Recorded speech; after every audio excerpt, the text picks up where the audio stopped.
So put it in selfie mode for these. So this first one is going to be the acute flexion position, and which would be like that. I'm going to go ahead and show all of them. So the Holly position is going to be like this if the patient can't extend their elbow.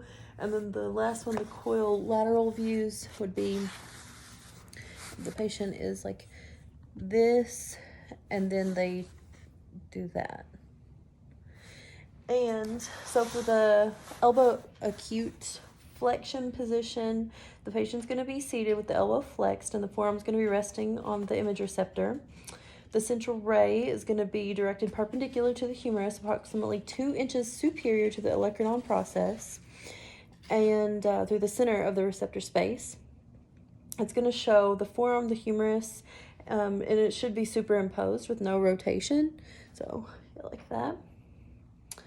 And let's see, the Holly method, like this, if the patient can't extend, it's going to show the distal humerus, and it's going to be parallel to the film. The humerus is going to be centering the condyloid area of the humerus, and it may be necessary to provide support for the patient's forearm. So like I said, if they can't extend it, so you need to provide some support for them.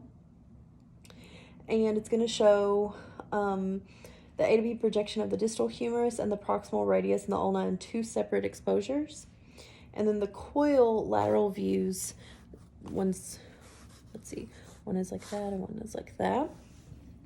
And it's going to show the radial head and the capitulum. It's going to show the coronoid process of the trochlea.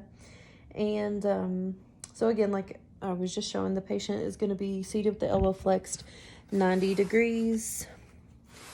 And then the shoulder is going to be dropped in order to maintain the parallel relationship between the plane and the film and the humerus and the forearm. And the forearm at the wrist is going to be pronated pede. And the last